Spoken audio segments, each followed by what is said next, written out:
À toutes et à tous, au nom du Fonds de recherche du Québec, Société et Culture, et du ministère de l'Éducation du Québec, tous deux partenaires dans le programme d'action concertée du Fonds Société et Culture, je vous souhaite la bienvenue à cette activité de transfert des connaissances.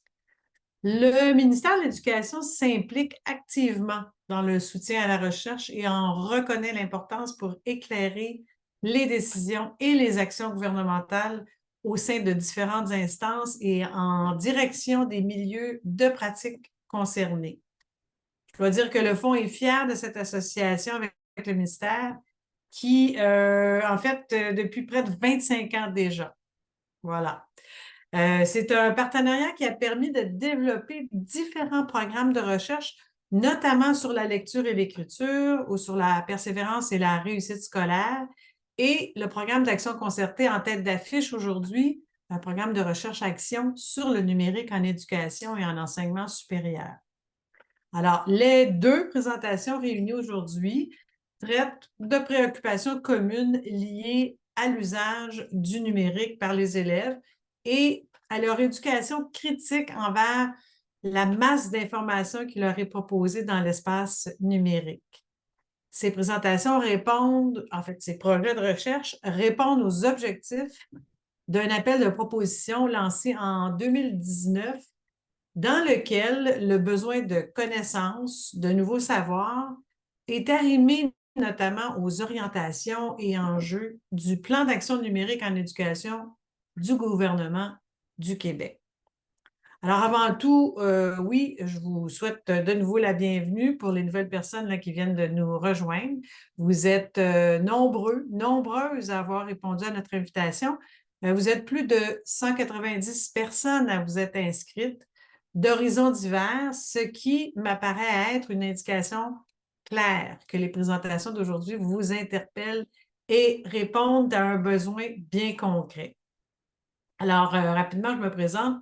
Geneviève Godbout, je suis responsable de programme au Fonds Société Culture et c'est avec plaisir que j'animerai cette rencontre. Nous recevons aujourd'hui Frédéric Bruno du Cégep André-Laurando et Julie Corrigan de l'Université Concordia. Je suis accompagnée de ma collègue Audrey Asselin, aux rênes de la technologie, qui est technicienne au Fonds Société Culture et responsable de l'organisation de cette séance et de son opérationnalisation sur la plateforme de visioconférence. Avec nous également, Madame Caroline Bélanger, qui est conseillère en recherche et en transfert et responsable du programme de recherche-action sur le numérique au ministère de l'Éducation. Et Caroline Bélanger a généreusement accepté d'agir à titre de modératrice à la période de questions qui suivra chacune des présentations, questions qu'elle relayera pour vous à nos chercheurs et chercheuses invités. Elle agira en quelque sorte comme votre porte-voix. Alors, je vous invite dès maintenant à voir au bas de l'écran ces commentaires et ces questions sont à soumettre dans la section de discussion que vous pouvez voir effectivement dès maintenant. Et par ailleurs, les questions que vous soumettez ne sont pas partagées à l'ensemble des participants et participantes, mais bien relayées donc aux personnes désignées par Caroline Bélanger. Alors, brièvement, pour les personnes qui seraient moins familières avec la mission du Fonds de recherche du Québec Société et Culture, le FRQSC, je me permettrai de rappeler que celle-ci est notamment de promouvoir et d'appuyer financièrement le développement de la recherche dans les secteurs des sciences humaines et sociales, des arts et des lettres. Et pour ce faire, le Fonds met en place des dispositifs rigoureux afin d'octroyer des bourses et des subventions de recherche aux meilleures étudiantes et étudiants, chercheuses et chercheurs universitaires du Québec. Dans le cadre du programme Action concertée du FRQSC, la particularité ici que nous partons des besoins et préoccupations exprimés par les partenaires. Alors, qui sont ces partenaires? Ils sont pour beaucoup des ministères, en l'occurrence le ministère de l'Éducation, également des organisations du secteur privé. Et en souscrivant à nos programmes, Ils adhèrent à deux principes centraux pour le fonds, soit la liberté académique et l'accès public aux résultats des projets financés. Et c'est pourquoi, au terme de chaque recherche menée dans ce contexte, le FRQSC et les organismes partenaires organisent une activité de transfert pour favoriser l'appropriation des connaissances produites par les milieux utilisateurs. Alors, c'est précisément en réponse à l'appel de proposition dans le cadre du programme de recherche-action sur le numérique en éducation, je le disais, lancé en 2019 par le ministère de l'Éducation et le FRQSC, qui invitait la communauté scientifique à soumettre une proposition de projet de recherche. Ensuite, à l'issue d'un processus d'évaluation rigoureux, 12 projets ont été sélectionnés. Et parmi eux, je vais vous présenter je vais maintenant vers notre première présentation. Donc, parmi ces projets, le projet de recherche-action de l'équipe de Frédéric Bruno, professeur au Cégep André Laurando. Alors, j'inviterai Frédéric Bruno à maintenant partager sa présentation et je vais prendre quelques secondes pendant ce temps pour vous présenter Frédéric Bruno. Comme je le disais, il est professeur de philosophie au Cégep André Laurando et professeur associé à l'École des médias de l'UQAM. Il est également cofondateur du laboratoire d'éthique du numérique et de l'intelligence artificielle, chercheur associé au groupe de recherche sur la surveillance et l'information au quotidien, à l'Observatoire international sur les impacts sociétaux de l'IA et du numérique et à l'Observatoire du numérique en éducation. Et il co-dirige également des projets de recherche qui portent notamment sur l'enseignement de l'éthique de l'IA, donc l'intelligence artificielle, sur la citoyenneté numérique et sur les outils d'évaluation en éthique de l'IA. Il agit aussi à titre de formateur et consultant en éthique de l'IA auprès des différentes organisations. Il est accompagné aujourd'hui de Andréane Sabourin-Laflamme. Je vais lui laisser le privilège de présenter sa collègue. Et sans plus tarder, je vous cède donc la parole afin que vous puissiez nous présenter le fruit de vos travaux. Parfait, je vous remercie énormément. Ça me fait grandement plaisir d'être là, accompagné d'Andréane, qui est ma collègue, qui enseigne également la philosophie au Cégep André Laurando. Je ne sais pas si Andréane, tu veux dire quelques mots, te présenter. Tu saurais mieux le faire que moi-même. Oui, sans problème. Bonjour tout le monde. Très heureuse d'être avec vous aujourd'hui. Comme Frédéric le disait, je suis professeure de philosophie au Cégep André Laurando. Je suis également associée à l'OBVIA, donc l'Observatoire international sur les impacts sociétaux de l'IA et du numérique. Et je poursuis également un doctorat en ce moment en droit sur l'encadrement normatif de l'intelligence artificielle par l'éthique et par le droit. À l'Université de Sherbrooke. Voilà. Donc, voilà. Donc, notre recherche qui s'intitule Vers des environnements propices à la formation de citoyennes et citoyens numériques responsables en enseignement supérieur.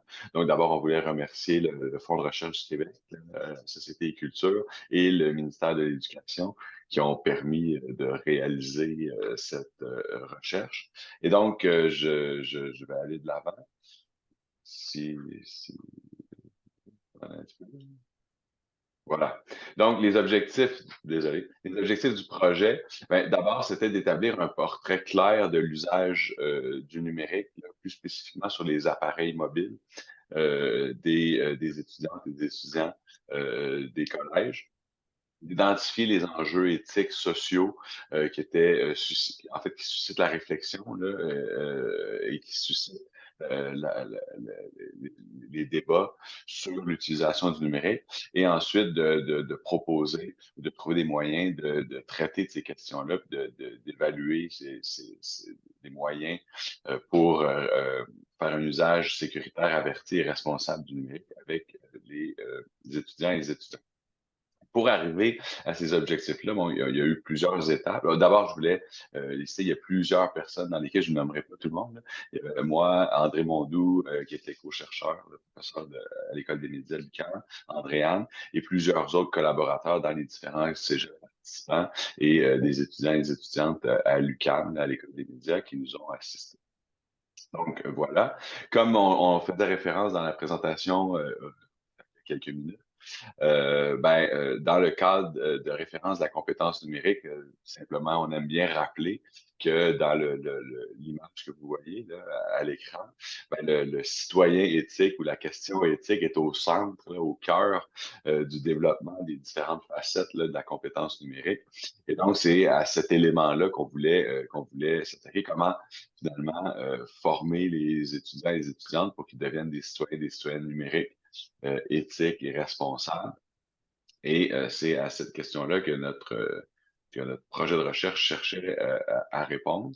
Et donc, comme je le disais quand j'ai parlé des objectifs, la première étape, c'était de savoir, en gros, comment les étudiantes et les étudiants utilisent le numérique, comment ils utilisent leurs appareils mobiles. Donc, pour répondre à cette question-là, remplir ce premier objectif-là, on avait une première phase de recherche dans laquelle on a finalement pu recruter 50 personnes volontaires issues des 4 collèges participants, là, qui étaient le Cégep André-Laurando, le Cégep du Vieux-Montréal, le Cégep de la Naudière à Terrebonne et le Collège Montmorency à Laval. Et donc, on avait 50 personnes volontaires qui ont accepté de télécharger une application de traçage sur leurs appareils mobiles, leur téléphone intelligent, application de traçage qui avait été développée à l'UQAM et que c'est notre partenariat avec l'École des médias de l'UQAM qui nous permet à la fois de l'utiliser et aussi d'entreposer les données. En gros, il y avait énormément d'informations qu'on pouvait recueillir là, avec cette application, mais les principales informations, si on veut, on pouvait savoir quelles applications étaient utilisées, à quel moment, quelles étaient les interactions avec les appareils. Donc, à chaque fois que les participants touchaient à leur appareil d'une façon ou d'une autre pour cliquer ou pour un bouton ou peu importe, le nombre de notifications, la durée d'utilisation, le moment d'utilisation, les textos, les appels téléphoniques et toute une série d'autres informations qu'on pouvait collecter. La collecte s'est faite, bon là, il y a eu des enjeux techniques, là, donc on a pu collecter de 30 à 60 jours là, des informations sur chacune des personnes volontaires. Dans cette phase de la recherche. Évidemment, je ne peux pas ici, là, dans les limites du temps qui nous sont imparties, je ne peux pas faire état de l'ensemble des données qui ont été recueillies. Là. Il y a un rapport qui fait au-dessus de 75 pages. Là. Simplement à titre d'information, je disais tantôt des interactions. On appelait une interaction avec l'appareil à chaque fois qu'une personne touche à l'écran ou à un bouton. Là. Donc, à chaque fois qu'il y a un- un- une interaction avec l'appareil d'une façon ou d'une autre. Donc, sur la période, là, pour les 50 personnes volontaires, on a collecté 50 millions d'interactions. Donc, il y a une quantité phénoménale d'informations. Une des choses qui est ressortie, c'était que c'est l'application. Sur les 50 millions d'interactions, il y a 2 millions, près de 2 millions d'interactions qui concernaient l'appli TikTok. Donc, vous voyez les données à l'écran, là, les minutes d'utilisation, le nombre d'interactions en fonction interne. Et donc, c'était très visible, très certainement là, l'application qui était le plus utilisée et ça nous permettait de d'avoir cette information-là. On a pu avoir toute une série d'informations sur les applications utilisées, le nombre d'interactions, tous les types d'applications possibles. On a pu faire toute cette analyse-là des données. On a pu aussi avoir une bonne idée là, de la répartition du temps d'utilisation entre différents types d'applications, les réseaux sociaux, le visionnement, les navigateurs, là, comme vous le voyez à l'écran. Évidemment, ici, on a fait simplement un, un portrait imagé là, sans les chiffres. On a des chiffres là, précis pour chacune de ces types d'utilisation-là. Et l'objectif était précisément, là, je dois dire là, ici, là, c'était de savoir exactement qu'est-ce que les étudiants et les étudiantes faisaient dans leur utilisation de leurs appareils mobiles pour accéder au numérique, de telle sorte à pouvoir orienter le reste de l'étude, là, donc les questions éthiques et les activités qu'on allait proposer pour traiter de ces questions-là en fonction de l'utilisation réelle. C'est toujours une question de savoir, au-delà la perception ou si on questionne les gens sur leur utilisation, comment faire pour avoir des informations plus précises, là, parce qu'on sait que ces informations-là, quand c'est l'auto-perception, c'est surtout sur ce type d'évaluation-là, c'est parfois très peu fiable. Donc, on avait des informations plus précises avec l'utilisation de l'application. Parmi toutes les choses qu'on a pu tirer comme information, je vais simplement souligner le fait qu'on a pu aussi, comme on avait des informations sur chacun des 50 volontaires, on a pu identifier 4 volontaires, là, on les a pas identifiés personnellement, là, tout ça était anonyme, mais on a pu recueillir les informations de 4 des 50 personnes volontaires qui ont établi des profils types qu'on a pu utiliser par la suite, on le verra dans quelques instants. Donc, on a pu aussi avoir des informations sur les utilisateurs ou les utilisatrices, notamment le nombre d'interactions par jour, comme vous voyez à l'écran, le nombre de notifications, les temps d'utilisation. Et là, on a établi 4 profils types, mais je vous présente le profil 1 et le profil 4 qui sont aux extrêmes. Donc ici, par exemple, dans le profil 1, on parlait d'environ 1000 interactions avec le téléphone par jour pour un temps d'utilisation d'environ 32 minutes. Là. Bon, 1000 interactions par jour, ça peut paraître beaucoup, mais c'est pas beaucoup, c'est vraiment pas beaucoup. Je vais vous montrer le profil 4, là, qui était le profil le plus élevé des profils qui avaient été identifiés. Dans le profil 4, on avait près de 25 000 interactions avec le téléphone par jour. Puis on avait en moyenne 120 notifications par jour. Il faut savoir, là, on dit temps de réaction. Il faut savoir ce qu'on appelait temps de réaction. Le temps de réaction, c'est le temps, la durée entre le moment où la notification était entrée dans l'appareil et le moment où il y avait une interaction avec le téléphone. Je ne sais pas si c'était pour aller consulter la notification, mais il y avait le temps entre le moment où la notification rentre et il y a une interaction avec le téléphone. Le temps de réaction moyen était de 24 secondes pour 120 notifications par jour. Puis vous voyez les temps d'utilisation de 5 heures, donc 3h20 sur les réseaux sociaux par jour. Donc, ça nous donnait des informations quand même assez intéressantes. Faut dire que si on se fie à la littérature là, qui a été produite depuis là, sur ces questions-là, ces temps-là sont élevés, mais c'est même pas les plus élevés. Là. Il est fort à parier qu'il y a encore des utilisations beaucoup plus intenses là, des appareils mobiles là, que ce profil 4. Et donc, pour y aller directement, partant de la quantité d'informations qu'on a pu recueillir à partir de cette première phase de notre étude, ben là, on est entré dans une deuxième phase de notre étude qui était la création, la conception d'activités qui nous permettaient de traiter des questions éthiques, politiques et sociales qui émergent de l'utilisation du numérique par les étudiants et les étudiantes en enseignement supérieur. Et donc, on a pu créer ces activités-là et on a pu réaliser au Cégep André Laurando, une semaine de la citoyenneté numérique. Dans les collèges partenaires, on a fait des journées de la citoyenneté numérique.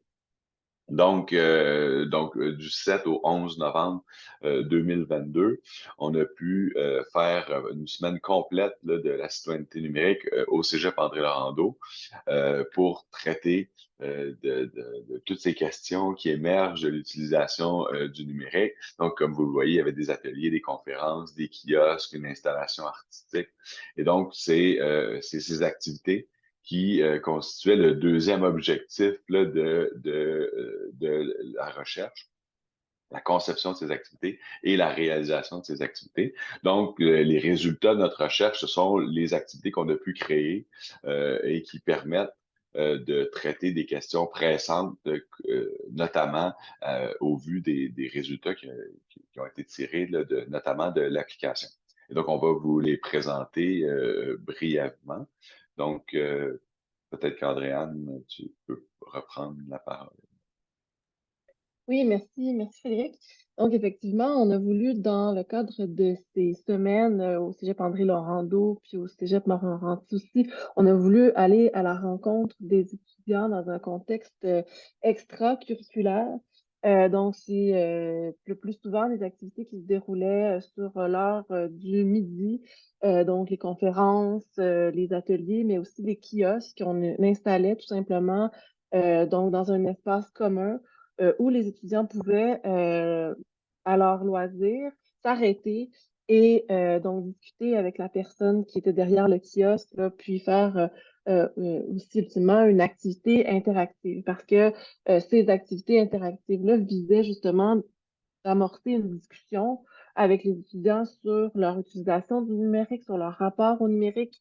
Et l'objectif étant de partir d'une approche qui est un peu ludique pour en arriver à une discussion dans laquelle on peut intégrer un certain nombre de contenus un peu plus théoriques ultimement. Donc, à titre d'exemple, ici, on avait une activité donc à partir de laquelle on est parti des profils qui ont été identifiés tout à l'heure par Frédéric.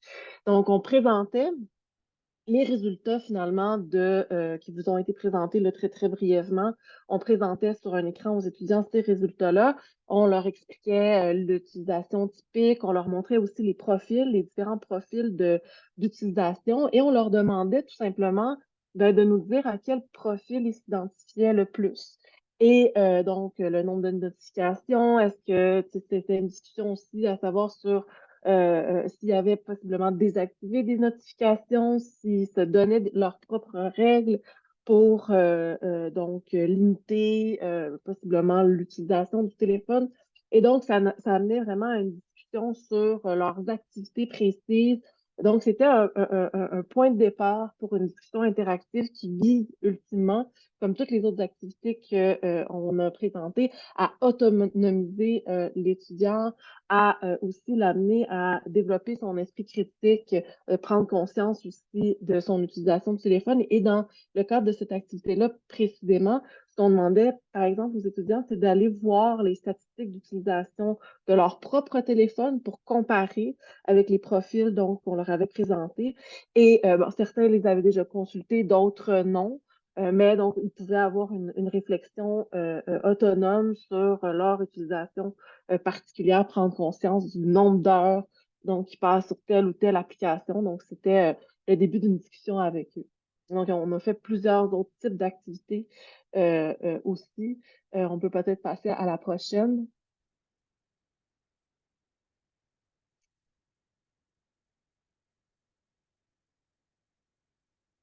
Ça va, Frédéric? Oh, merci. OK, excellent. Donc, on a fait aussi venir des conférenciers. Donc, à titre d'exemple, ici, on a fait venir donc au Cégep André Laurando, Nelly Brière, qui est venue discuter de la désinformation à l'ère des réseaux sociaux. Certains groupes, donc, ont amené leurs étudiants, certains professeurs plutôt ont amené leurs étudiants dans le cadre de leurs cours. Voir cette conférence-là. On a eu des ciné-causeries aussi sur le thème donc de la discrimination algorithmique, là, plutôt en lien avec l'intelligence artificielle, des échanges aussi qui ont pu avoir lieu suite au visionnement donc, de ce documentaire-là sur l'intelligence artificielle. Donc, on a aussi eu donc d'autres conférenciers. Si vous voyez, par exemple, Marcello Vitali Rosetti, qui est venu pour sa part parler en fait de l'uniformisation qui est induite par l'utilisation massive donc des technologies numériques. Et puis, on a ça suscitait évidemment beaucoup l'intérêt des étudiants, beaucoup de discussions sur leur propre utilisation. Donc, c'était des activités qui se voulaient aussi engageantes et donc interactives pour les étudiants. Un élément qu'on a peut-être tendance à oublier quand on parle du numérique, qu'on a tendance un peu à penser que le numérique est désincarné ou n'est pas matériel. On a voulu insister sur le fait que justement, les technologies numériques donc nécessitent énormément de ressources pour être créées.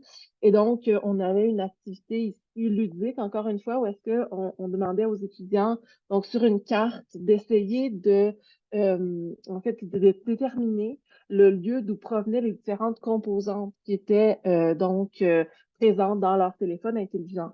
Et donc, à partir de cet exercice-là, ludique, où est-ce qu'on identifiait les ressources, les centres de données, les centres de traitement, les endroits où on va disposer aussi habituellement des déchets électroniques. Donc, encore une fois, une activité ludique. On a aussi fait des activités sur les fausses nouvelles. Évidemment, c'est un sujet d'actualité compte tenu des hypertrucages qui sont de plus en plus fréquents. Et donc, on avait une activité qui permettait aux étudiants d'identifier, en fait, d'avoir des stratégies, de développer des stratégies pour identifier soit des vidéos qui sont truquées, des images qui sont truquées, ou d'identifier des fausses nouvelles, donc avec certaines stratégies là, qu'on pouvait leur proposer. Donc, on a intégré aussi différentes définitions liées à la désinformation, la mésinformation, la malinformation pour bien comprendre, pour bien distinguer ces différentes formes là, de, de, de, d'éléments qui sont faux ou trompeurs en ligne. Donc, plusieurs stratégies qu'on leur a proposées pour justement réussir par eux-mêmes. Encore une fois, l'idée de les autonomiser dans ce travail de faire en sorte qu'ils développent leur esprit critique. Donc, en ayant vérifié, par exemple, si on a des sources vérifiables, si on a une expertise pertinente qui a été établie. On leur a proposé aussi d'aller voir les différentes méthodologies pour identifier les contenus qui sont authentiques, des contenus qui sont non authentiques. Donc, ça, c'est aussi un autre exemple d'activité qu'on a pu faire avec les étudiants. Parfait, merci Andréane. Je vais prendre la relève. Donc, une autre activité qui a été développée, c'est une activité de dessin. Et donc là, c'est assez intéressant.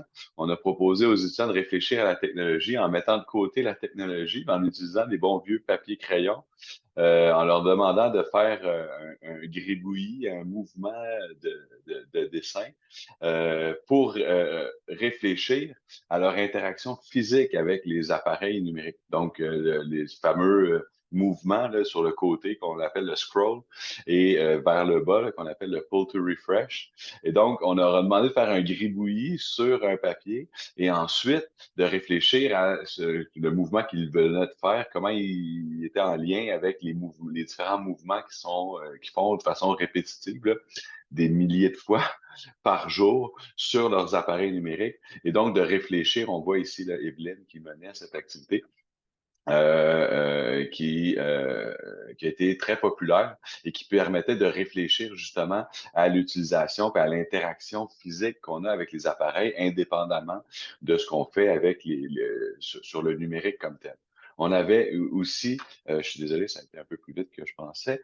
Donc, on avait aussi un atelier sur les jeux vidéo.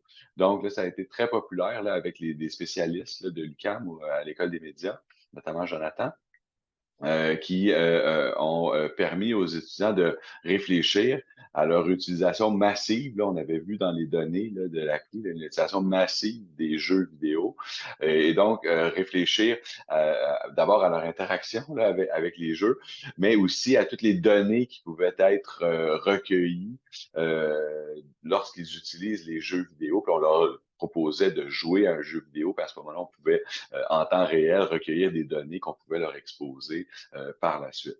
Une autre activité organisée par Axel, là, qui est un spécialiste en sécurité informatique au Cégep, au Collège Montmorency, c'était, on leur proposait évidemment de ne pas mettre leur mot de passe réel, mais de mettre quelque chose qui ressemble à leur mot de passe réel sur une application en ligne qu'on avait vérifié, préalablement vérifié, évidemment, pour savoir en combien de temps un hacker serait capable de craquer leur mot de passe. Là, les réponses allaient de quelques millisecondes à des centaines de milliers d'années.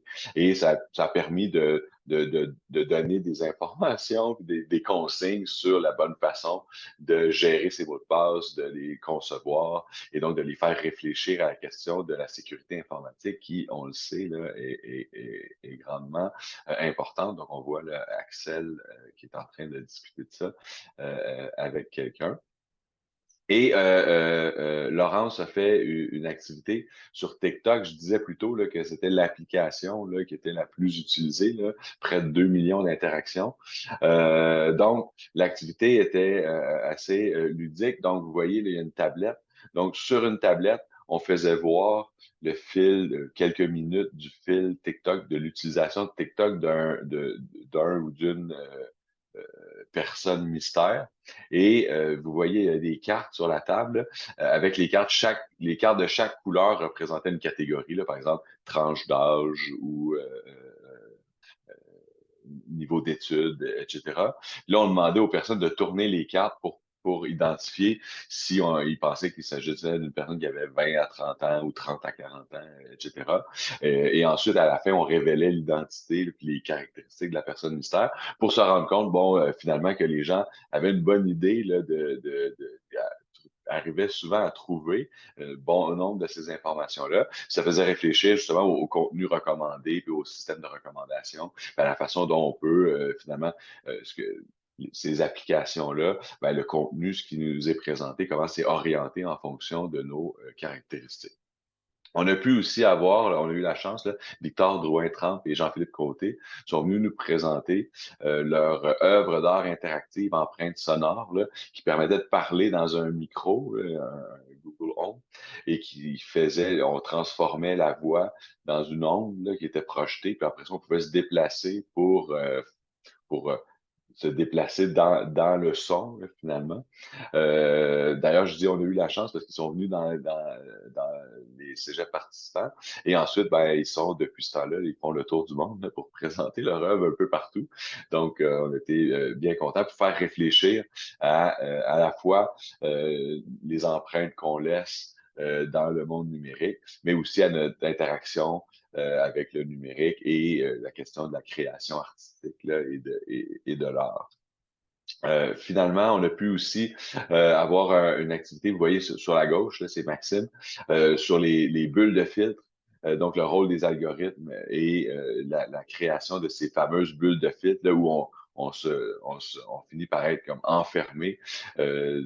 Finalement, simplement se faire confirmer là, le fameux biais de confirmation. Là, on interagit seulement avec des personnes qui pensent comme nous et qui approuvent ce qu'on pense. Donc, ça donne une idée là, des activités qu'on a pu faire. Je suis désolé, le PowerPoint, il change ça, tout ça. Donc, c'est les activités qu'on a pu faire au cours qu'on a pu créer, concevoir et réaliser lors de la semaine de la citoyenneté numérique au Cégep André Rando et les journées de la citoyenneté numérique là, dans les autres collèges.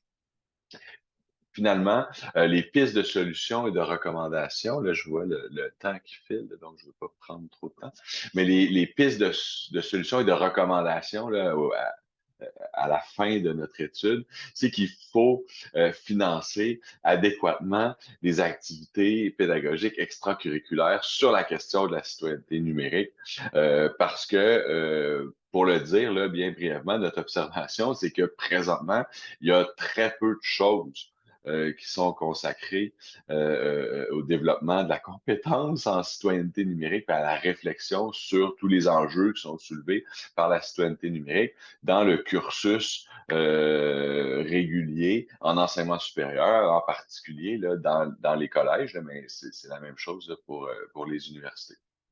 Et donc, une des pistes de solution, c'est dans une première étape, c'est de financer et d'encourager les initiatives qui existent déjà un peu partout, mais qui sont un peu éparpillées, là, si je peux me permettre de le dire, et qui relèvent plus des initiatives personnelles là, de différents professeurs ou intervenantes en enseignement supérieur. Mais à notre avis, il faut aller, c'est une première étape, mais il faut aller plus loin que ça. La deuxième recommandation, c'est qu'il faut former et outiller adéquatement le personnel dans les établissements d'enseignement pour traiter directement ou indirectement de ces questions-là. Une des observations qu'on a pu faire, c'est que la question de la citoyenneté numérique, le numérique occupe une place prépondérante dans la majorité des sphères dans lesquelles on intervient. Et pour l'instant, et comme vous le savez, j'en suis convaincu, c'est un milieu qui évolue à une vitesse grand V. Donc, il faut constamment se tenir à jour et les besoins là, en formation et en développement d'outils là, adaptés que les personnes peuvent facilement intégrer là, dans leur pratique sont importants. Et les recommandations 3 et 4, bien entendu, nous le savons très bien, sont plus importantes et demandent des changements plus importants, mais on croit à la fin de notre travail là, que c'est important de nommer. Il faudrait que les questions liées à la citoyenneté numérique responsable soient intégrées de façon beaucoup plus grande dans les programmes collégiaux là, tels qu'ils existent présentement. Dans une certaine mesure, là, de façon un peu imagée, on aime bien dire que présentement, à mon avis, c'est toujours le cas, là, on peut très bien imaginer, très bien concevoir qu'une personne pourrait s'inscrire dans un programme collégial, faire un programme collégial complet avec tous les cours et sortir de là sans jamais explicitement avoir entendu parler de la citoyenneté numérique, si ce n'est de l'initiative personnelle de certains profs qui intègrent ça dans leurs cours ou de certains intervenants ou de certains profs qui organisent de façon ponctuelle des activités extracurriculaires. Compte tenu de la place que ces questions-là prennent dans nos vies, on est tout à fait d'avis qu'il faudrait que l'intégration de ces composantes-là dans les programmes soit beaucoup plus importante. Et on aimerait peut-être même penser qu'on pourrait penser à un cours dédié à cette question-là dans le cursus collégial. Mais là, évidemment, on sait très bien là, que c'est une recommandation qui demande beaucoup plus gros changements là, dans les programmes d'études, mais on croit que ça fait partie, si on veut, là, de certains éléments fondamentaux qui, rendus en 2024, là, devraient rapidement faire partie d'une formation générale euh, au collège. Là. Quand un étudiant ou une étudiante sort du collège, il devra, d'une façon ou d'une autre, être outillé pour traiter des questions liées à la citoyenneté numérique de façon éthique et responsable. Et je vais peut-être terminer sur des pistes de recherche là, qui finalement émergent de notre étude. Ben, il y a différentes choses que je veux souligner. Là. D'abord, ben, il faut dire, là, notre recherche empirique, ben, d'abord, notre recherche portait sur 50 volontaires là, issus de 4 collèges. Donc, on n'a pas la prétention, mais on n'avait pas l'objectif non plus de faire un portrait global de l'utilisation du numérique par les étudiants et les étudiantes du collégial. Ce n'était pas l'objectif. Donc, on n'a pas fait cette étude-là parce que ce n'était pas ce qu'on cherchait. On cherchait plutôt à avoir un une vue d'ensemble pour orienter nos activités. Ça mériterait très certainement des recherches plus poussées là, avec un échantillon plus grand.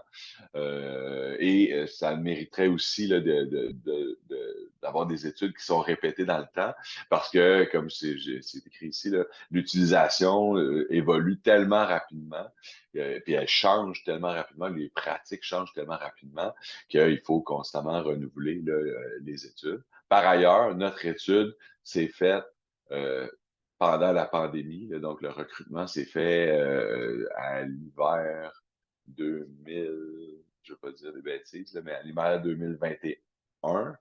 Et donc, on était encore en confinement, les cours étaient à distance. Il y a plusieurs questions que ça pose, bien évidemment, là, sur les résultats qu'on a obtenus. Par ailleurs, c'est l'utilisation du numérique via les appareils mobiles. Donc, il y aurait possibilité là, d'avoir d'autres études empiriques là, plus étendues et plus complètes. Pour ce qui est de la création et de la conception des activités, ben, bien évidemment, ben, vous l'aurez peut-être constaté, là, on a cherché à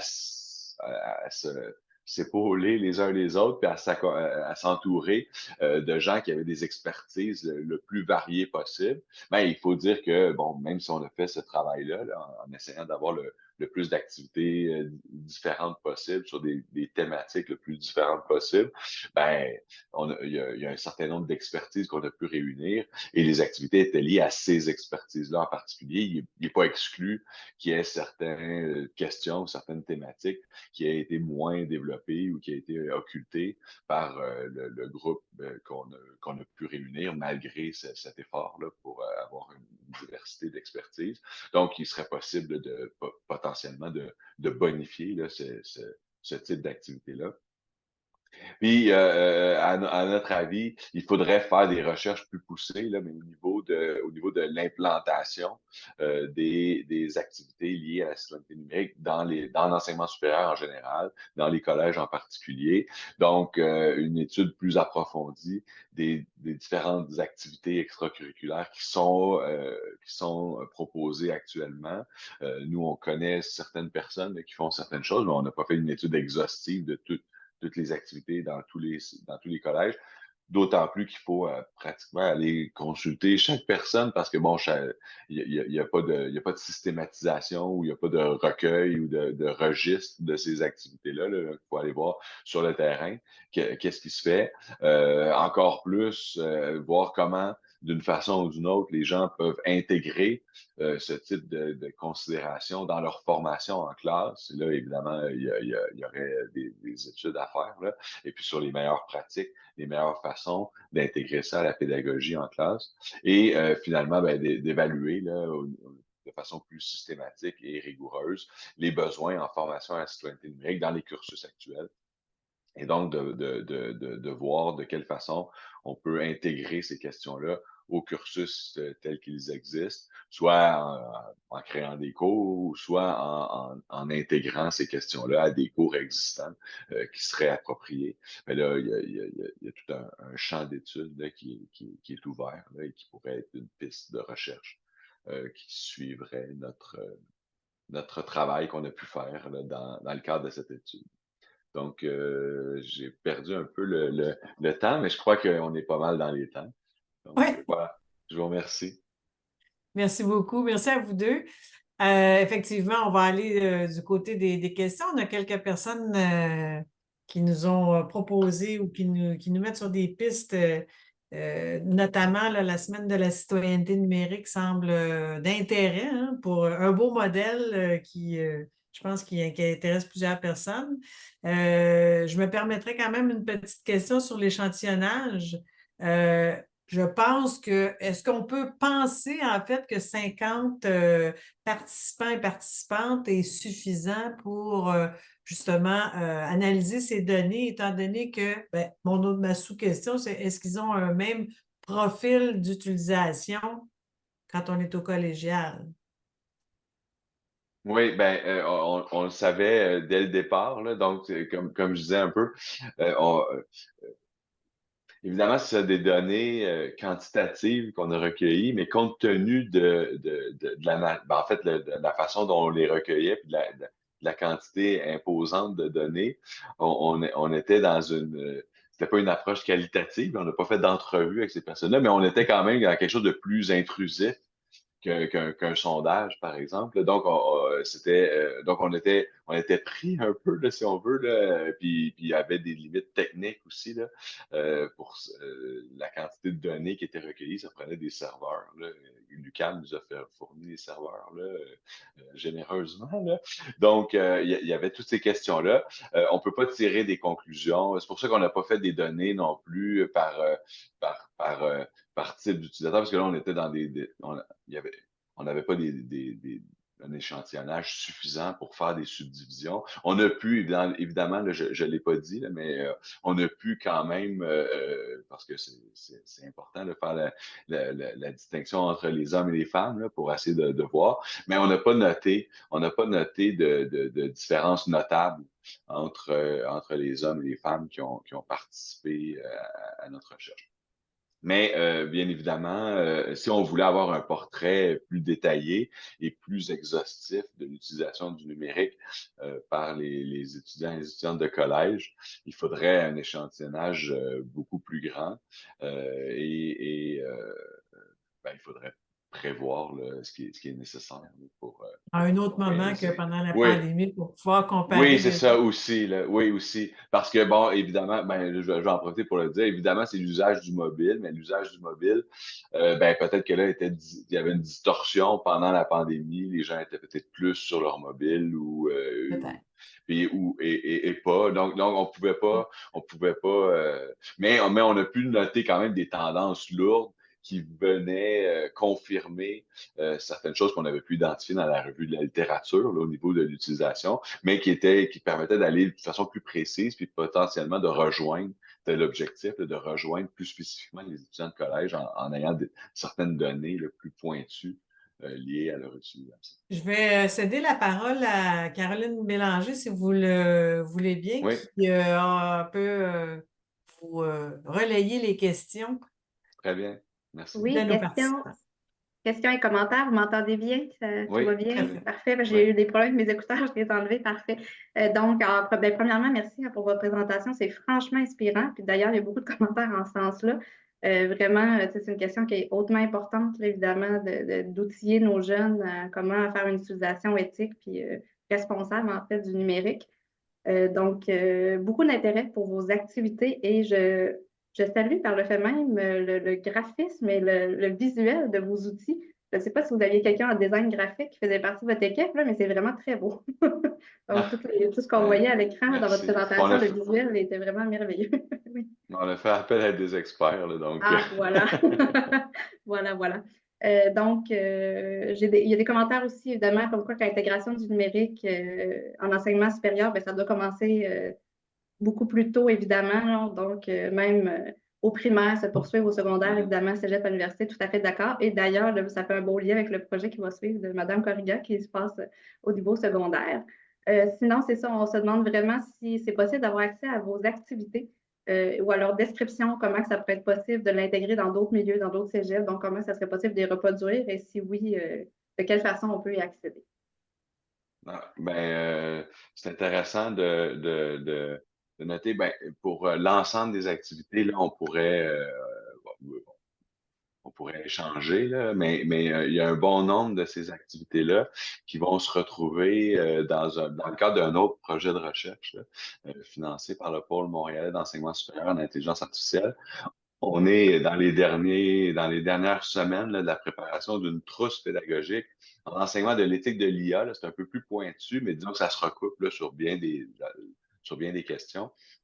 Et la trousse sera disponible comme je disais, dans les prochaines semaines et elle permettra d'avoir des informations sur si on veut, la préparation nécessaire pour organiser des activités, quel type de matériel serait utile, quelques références bibliographiques aussi, pour que les personnes qui sont intéressées à les réaliser, mais qui n'ont pas le temps de faire toute la revue de la littérature et tout le reste, ben, aient des indications comment réaliser certaines des activités qu'on a créées dans le cadre du projet de recherche-action et d'autres activités qu'on a conçues par ailleurs. La majorité des activités que j'ai décrites là, se retrouvent là.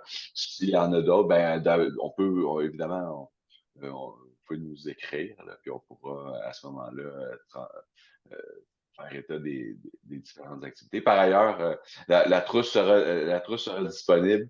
Excellent, je vois la question. Là. La trousse sera disponible. Elle devrait être disponible sur le site web du Bureau de la recherche et de l'innovation du Cégep. Par ailleurs, on va la faire circuler le plus possible. Donc, on pourra, là, je m'avance, là, mais peut-être faire appel au FRQSC pour qu'ils puissent faire circuler, là, notamment auprès des personnes qui étaient inscrites aujourd'hui et qui pourraient être intéressées.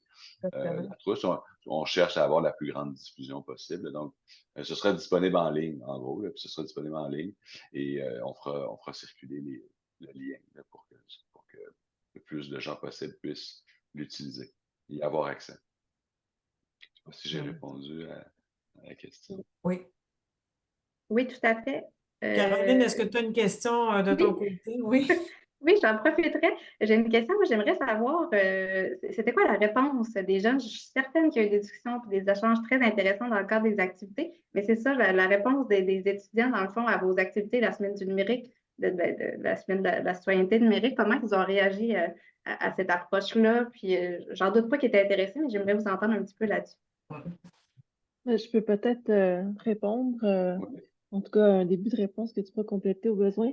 La réponse était excellente, en fait. Les étudiants, on sentait qu'ils étaient particulièrement interpellés par ces questions-là. Ils venaient de leur propre gré venir discuter discuter avec nous. Puis c'était un espace vraiment privilégié de discussion un à un ou en petit groupe où est-ce que vraiment ils pouvaient se livrer sans...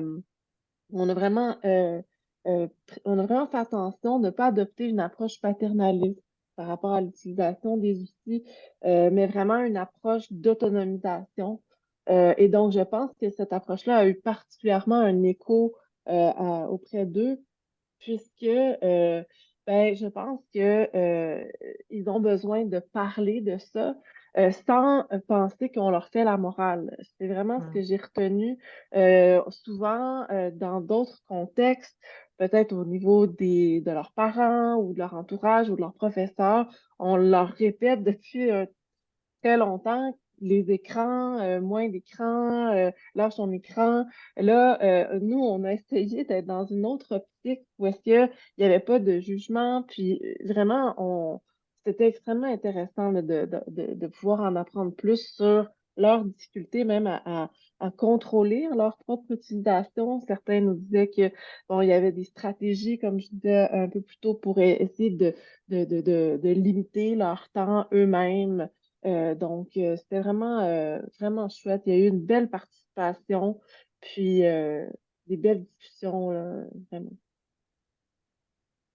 Ouais. Oui. Ben, peut-être juste pour compléter, à titre d'illustration, là, il y avait l'activité de Jacob là, sur les impacts environnementaux. Puis une des questions qu'on posait parfois, c'était est-ce que vous supprimez parfois vos courriels? Est-ce que vous faites le ménage de vos boîtes courriels? Parce que ça prend de la place dans des centres de données, puis au bout du compte, ça finit par avoir un impact environnemental. C'était ça l'entrée de jeu, là, si on veut. Mais là, les gens, les étudiants, les étudiantes, spontanément, sans qu'on leur demande rien, ils nous sortaient leur téléphone pour nous montrer qu'il y avait 9000 messages non lus dans leur boîte courriel. Puis là, ça permettait de lancer la discussion. Donc, c'était vraiment c'est juste une illustration, là, mais ça a été vraiment une occasion de, de, de, de, de, c'est ça, de trouver des moyens de traiter de ces questions-là sans arriver avec une liste de choses qu'il faut pas faire. Puis que là, bon, mais en se disant, on n'a pas plus de réponses que vous nécessairement, mais nous, on prend le temps de se poser la question, puis on veut le faire avec vous. Et je pense que la réponse était très bonne. Donc, c'est un peu l'approche qu'on a privilégiée, puis essayer de développer des activités qui allaient en ce sens-là. Donc, Puis, voilà. c'est ça, Puis, on a voulu avoir une approche aussi ludique. Par exemple, le jeu de cartes, ben, on les approchait, on leur demandait est-ce que vous voulez jouer à un jeu euh, qui est en lien avec TikTok. Donc, ça accrochait quand même des gens, mais au fil du jeu, ils finissaient par découvrir, en fait, le profil mystère assez facilement. Puis, après ça, on leur demandait, mais pourquoi est-ce que vous pensez qu'en regardant seulement le fil d'actualité d'une personne qui est en train en fait, c'est l'enregistrement d'une personne qui regarde son propre fil d'actualité. Comment vous avez fait pour savoir que c'était une femme d'un certain âge, d'un certain profil? Et là, on a commencé à parler du fonctionnement des algorithmes, par exemple, du fonctionnement technique, du fait que parfois on peut être amené à cause de ça à voir du contenu similaire souvent. Fait que là, on pouvait amener des concepts un peu plus complexes comme dans la chambre d'écho, la bulle de fil, les systèmes de recommandation, puis même on pouvait même aller jusqu'à parler des risques de polarisation des débats, des enjeux pour la démocratie. Donc, la c'était... radicalisation. Ouais. Ouais, ouais. Donc, l'approche ludique, je pense, a été particulièrement appréciée là, des étudiants. Oui, puis on voit que c'est un sujet qui les D'avoir interpelle, hein. C'est ça, je ne suis pas surprise. Oui, pardon, Geneviève. Non, j'allais dire, c'est vraiment un beau modèle comme approche d'échange, de sensibilisation, là. On veut l'intégrer dans le système d'éducation, mais ici, dans l'extracurriculaire, c'est quand même intéressant. Vous témoignez du succès là, de cette prise de conscience qui peut avoir eu lieu à ce moment-là. Et on dit aussi dans les commentaires que cette activité-là ferait un réel tabac au secondaire. J'ai le temps pour une autre question, Geneviève? Je pense que oui, hein? Tout à fait. Tout à fait, on va y aller. Donc, selon vos résultats d'observation, ça serait quoi les éléments indispensables d'une formation ou d'une activité pédagogique sur la civilité numérique? On est encore plus précis, je pense. Donc, avez-vous ça doit être difficile un peu à répondre, mais quelques éléments clés là, vraiment qui peuvent mener au succès. Je pense en fait que l'approche non moralisatrice en est peut-être une piste, mais Ouais, ben, au c'est niveau c'est du, la moi, bonne. je dirais au niveau de la forme, là, je pense que ça, c'est ça. Au niveau du fond, ben, on l'a pas dit explicitement, mais on s'est grandement inspiré. On a créé un référentiel de compétences en enseignement de l'éthique de l'IA. Encore une fois, là, l'éthique de l'IA, c'est plus précis, là, si on veut, c'est plus, mais ça se recoupe tellement sur le bon nombre de questions, là, puis on avait identifié pour y aller dans les grandes lignes, là, mais quatre grands champs, là, importants de toucher. Il faut d'abord savoir euh, au niveau technique, comment ça fonctionne, puis qu'est-ce que ça vient faire, qu'est-ce que ça vient accentuer, qu'est-ce que ça vient amplifier. On n'a pas besoin d'être des experts techniques, mais avoir une connaissance de certains rouages techniques qui vont venir amplifier certaines choses ou faire que les algorithmes ont tendance à proposer certains types de trucs plutôt que d'autres. Ça, c'est un élément très important. Ensuite, une actualisation des débats qu'on connaît déjà, le consentement, la vie privée, la confidentialité, mais qui ont finalement une nouvelle saveur là, à cause de tous ces outils qui sont disponibles un peu partout. Tantôt, on en parlait, j'ai pas ajouté, là, mais on parlait aussi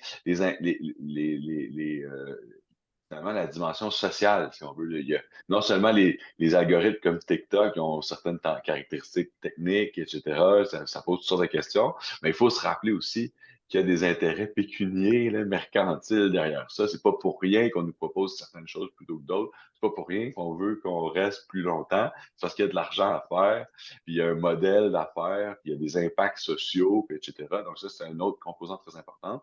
Puis ensuite, on disait, le dernier élément, les cadres normatifs, ben, il existe des lois, là, puis de plus en plus de lois spécifiquement pour l'IA, mais il n'y en a pas encore beaucoup, là, mais il y a des régimes de loi, mais il y a aussi des chartes, etc. Donc, réfléchir à ces questions-là, des obligations professionnelles de tout un chacun qui conçoivent ou mettent en marché, etc.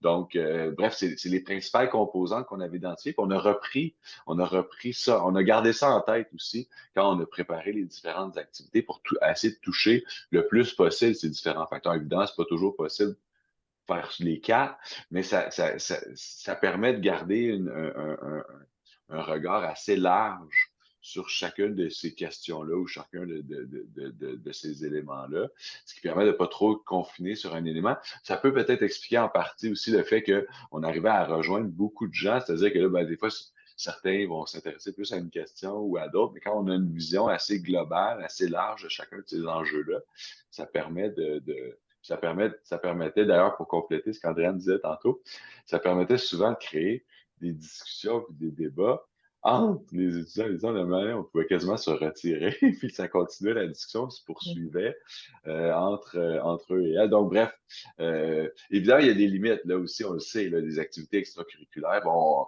on rejoint moins de gens, c'est plus ponctuel, mais on a vu l'efficacité dans un temps assez circonscrit de ce type d'activité-là. Puis ça permet de rejoindre les gens dans un contexte différent. Donc, je ne suis pas pour dire que c'est pas bon, là, ce serait une bonne chose, mais c'est pour ça qu'on mettait l'accent aussi sur la partie qu'on n'a pas pu faire, là, parce que ça aurait demandé un autre type de recherche, là, finalement.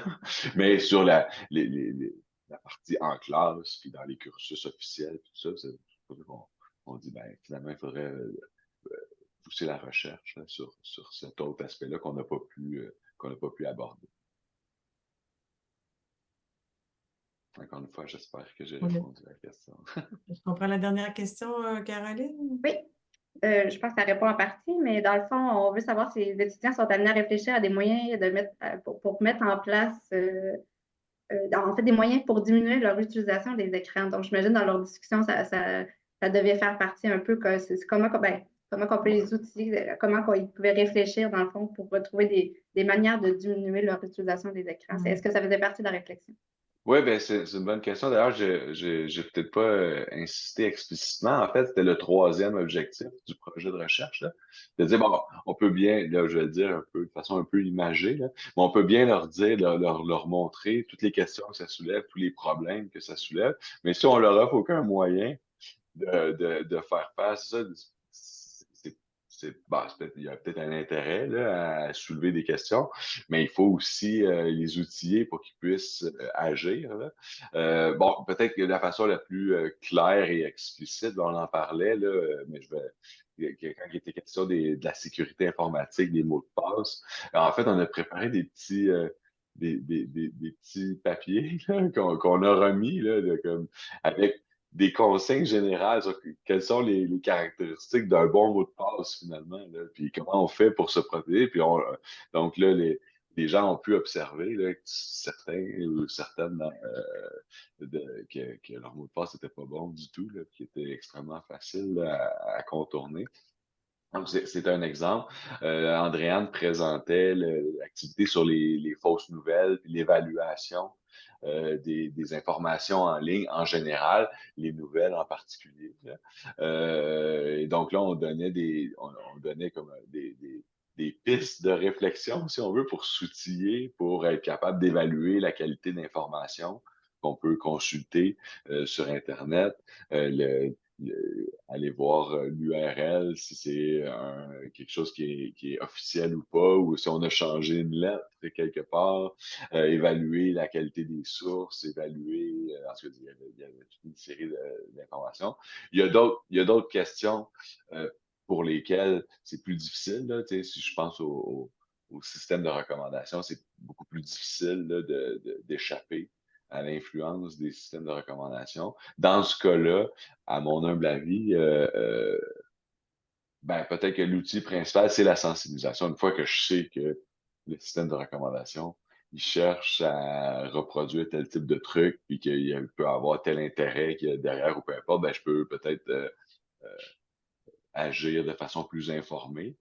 Mais ça, c'est un travail à long terme, évidemment, de formation.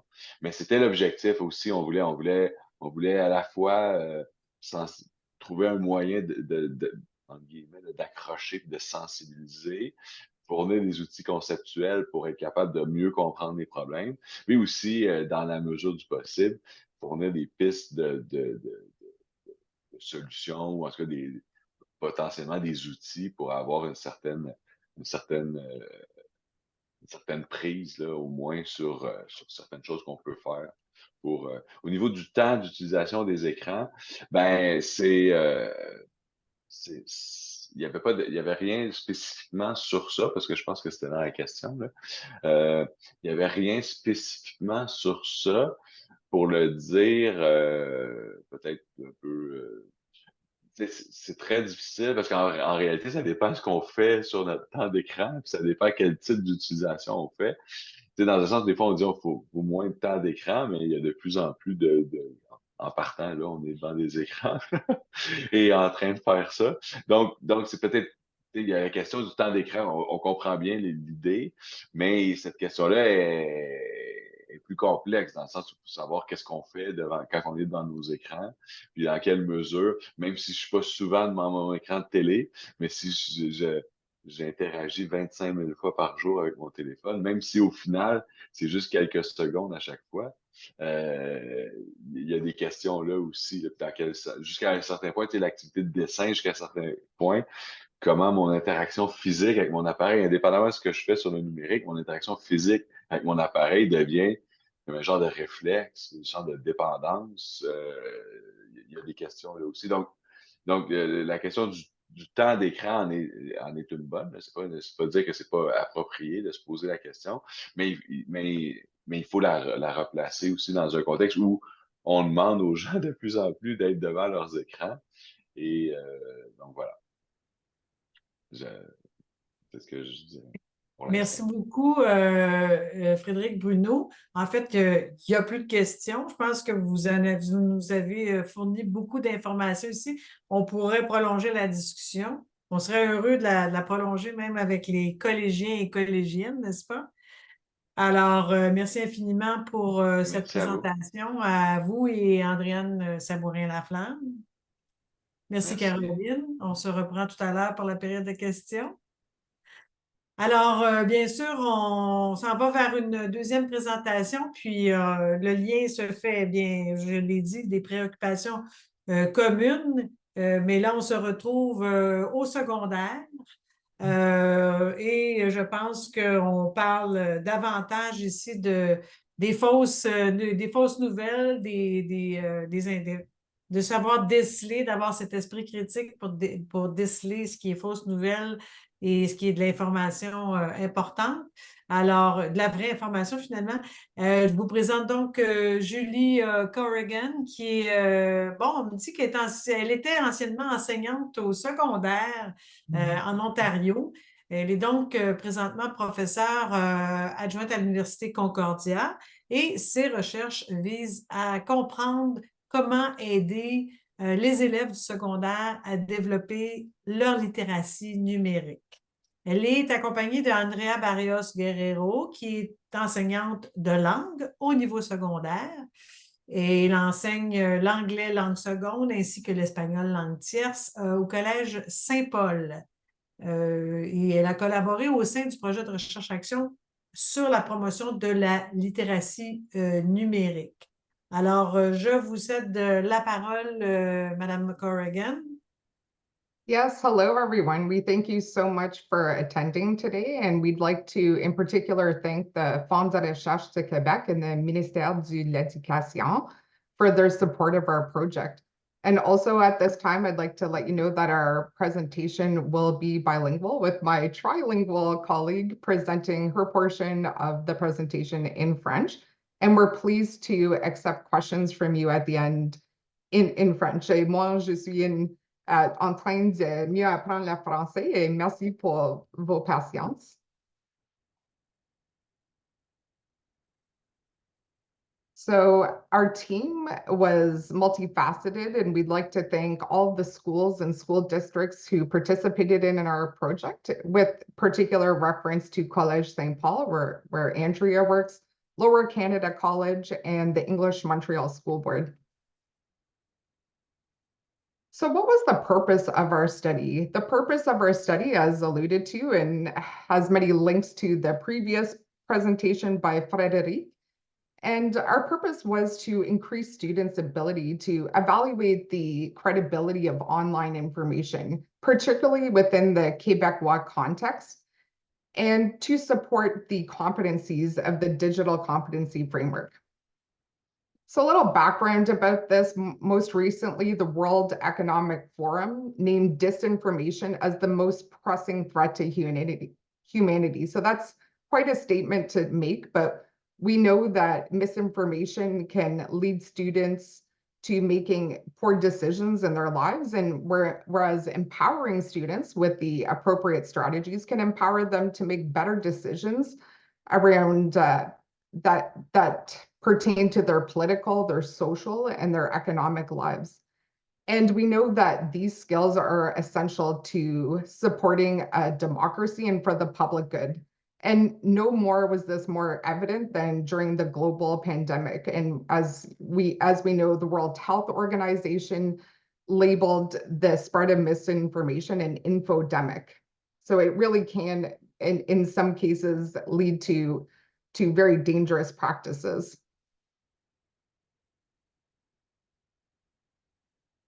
Previous research on lessons and instructional tools that help support students in evaluating online information has looked at relatively narrow tools. So some of you might be familiar with the CRAP test, that's one example, or other heuristics or checklists.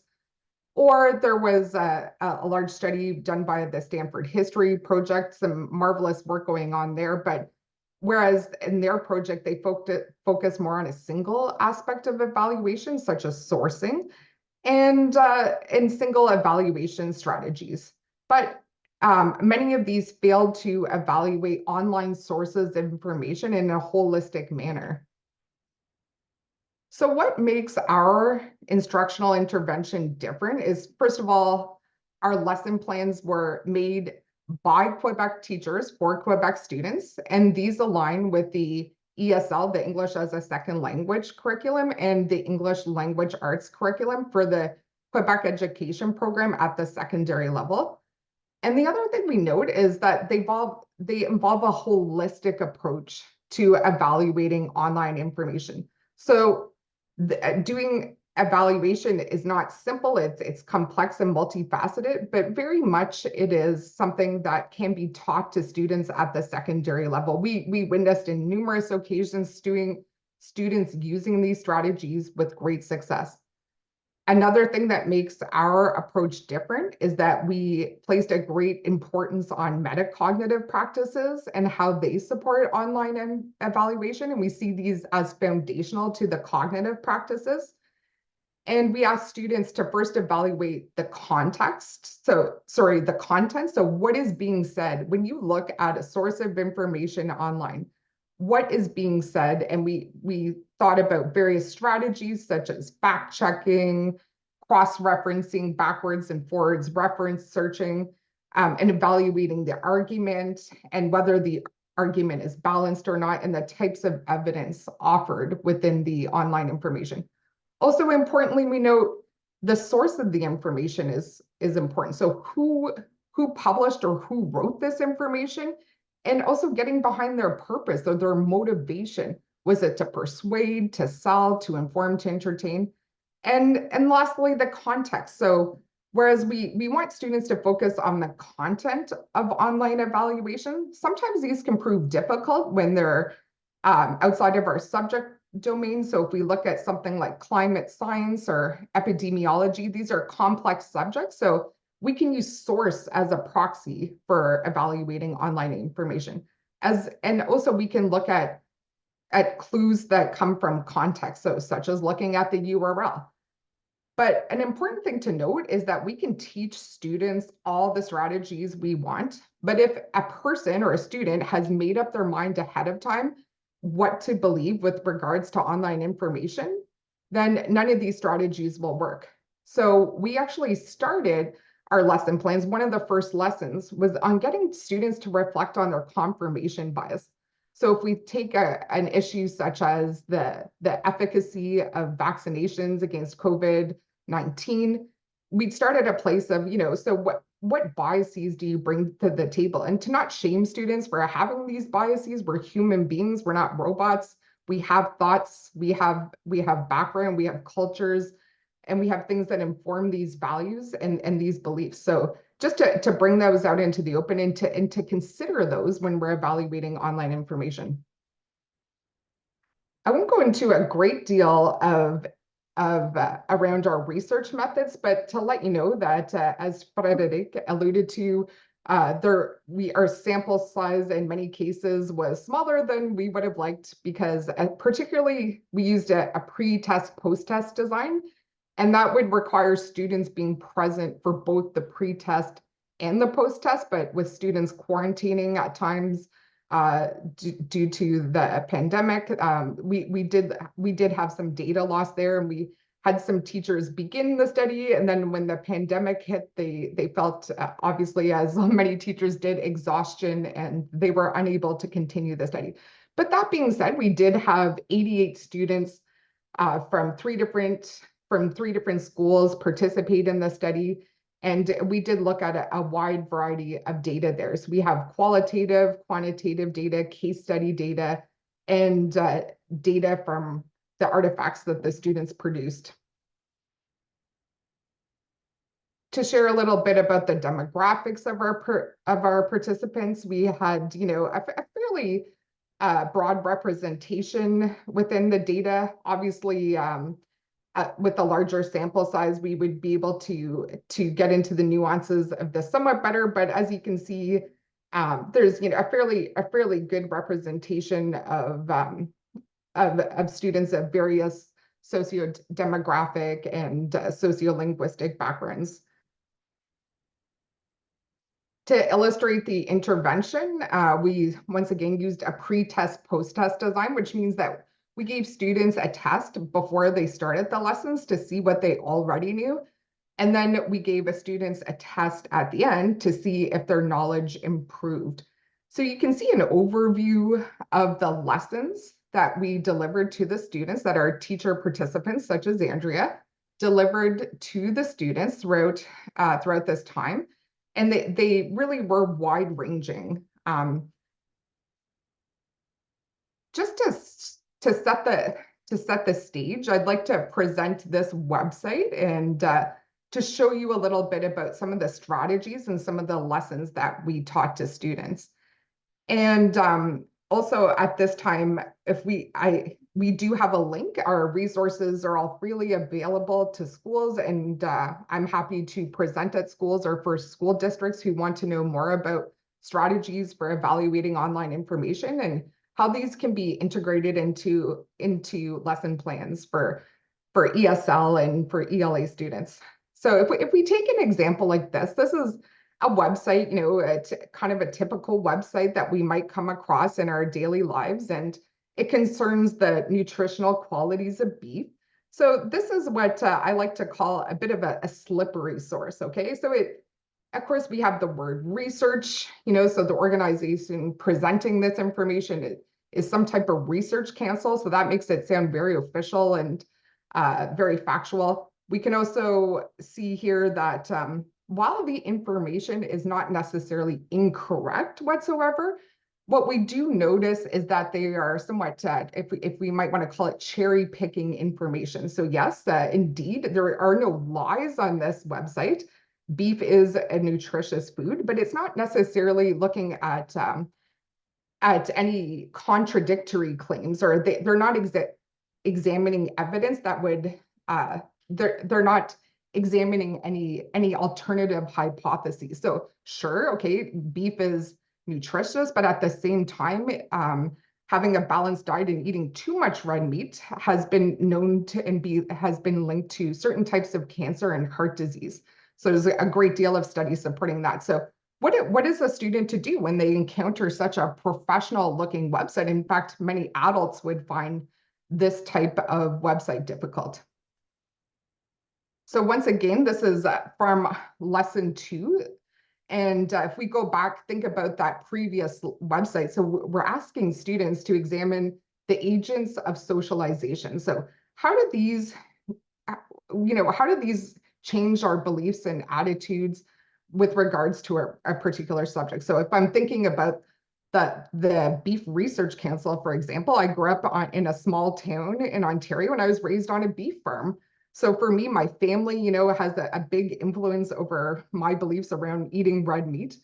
While at the same time, I have a mother who passed away due to colon cancer, and I have since learned that red meat is a contributing factor to diseases such as colon cancer. So this is really important because we want students to be open to using the strategies. So one of the first things we're doing here is just letting students know about these confirmation biases that they might encounter. In another activity, we talked about, okay, these students are not registered dietitians, and it's very difficult to wade through that very dense information in nutritional science. So often we need to look at who's providing the information and what is the reason that they're providing it. So what is their motivation behind providing it? So in this lesson 4.2, we're looking at, what was the author's purpose for creating that piece of information? So with regards to the Beef Research Council, if we do some cross-referencing and some fact-checking, some lateral reading, well, what do you know? We learned that the Beef Research Council, it's a legitimate organization, but it is a lobby group for the beef cattle industry. So clearly there are financial motives at play with the information that they provide. So that's, getting students to think beyond the information there and what's motivating this source of information. Another thing we did is we really wanted students to take on different perspectives and to help them understand one another's beliefs and to examine these confirmation biases. So in this, one of the favorite activities in our evaluation after we asked for students' feedback was the town hall activity, where they took on different personas and the information and to compare those viewpoints and to reflect on their own beliefs and values in relation to what it would be like from these different stakeholder perspectives. And now Andrea is going to share with you en français some résultats de sa participation. Alors, bonjour tout le monde, si vous m'entendez bien. Merci beaucoup, Julie. Thank you, Julie. Alors, j'explique comment j'ai participé dans le projet. Donc, ça fait 22 ans, 23 ans cette année que j'enseigne au secondaire. Et dans le fond, on a reçu la formation de la part de l'équipe de recherche de Julie et son équipe. Donc, mais avant ça, on a eu un regard aussi sur les modules créés par l'équipe de recherche, dont j'ai pu vraiment donner mon point de vue en tant qu'enseignante au secondaire, enseignante d'anglais langue seconde, évidemment, parce que les modules ont été adaptés pour les deux programmes, autant langue première dans les écoles anglophones que langue seconde, par exemple, dans notre école. Et en novembre, on s'est rencontrés pour justement parler de toute la séquence des modules et dans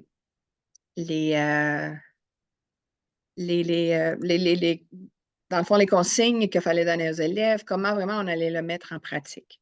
J'ai beaucoup apprécié cette expérience, surtout parce que j'ai pu rencontrer d'autres enseignants d'anglais et en fait, ils étaient tous d'anglais langue première, mais vraiment, ça a été super enrichissant parce que je pouvais voir qui aller l'enseigner comment, on pouvait voir comment on pouvait l'adapter dans nos différents milieux, mais aussi différentes années scolaires. Parce que comme vous avez vu, il y avait des enseignants de l'équivalent de 3e secondaire, 4e et 5e, c'était le cas de mes élèves.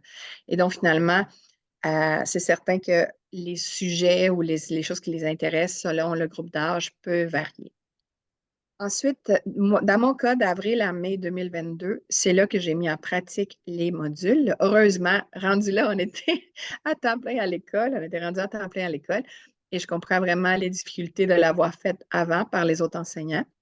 Et finalement, j'ai réussi à le faire dans tous mes groupes d'anglais de 5e secondaire et on a pris 2 groupes vraiment comme sujet de recherche et c'est eux qui ont été vraiment évalués de début jusqu'à la fin.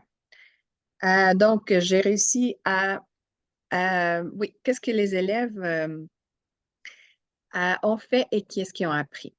Donc, les élèves ont d'abord appris les concepts clés qui permettent d'évaluer de façon efficace la pertinence et la crédibilité des sources sur Internet.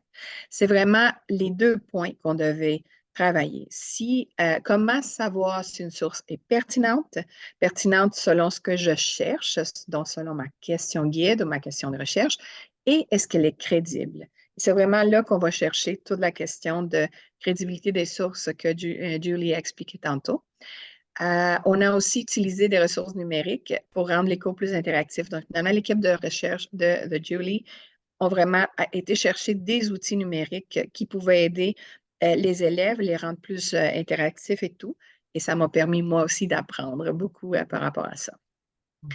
Donc, comment faire des recherches sur Internet efficaces? Vous le voyez, là, on a entendu parler tantôt avec l'équipe de Frédéric au Cégep. C'est ces concepts-là, filter bubbles, echo chambers, fake news, confirmation bias, tout ça, les choses qu'on entend, est-ce que l'algorithme va me permettre d'avoir l'information que j'ai besoin, dont j'ai besoin. C'est pas évident ni pour les élèves ni pour nous, sans savoir tous ces concepts-là, que premièrement, ça existe pour vrai, qu'il y a vraiment, disons, un focus différent de ce qu'on peut trouver comme information et à partir de là, comme Julie expliquait tantôt, mes propres valeurs et mes expériences, ma famille, mon éducation va faire en sorte que je vais croire ou que je vais avoir une idée préconçue déjà d'avance sur l'information que je vais trouver.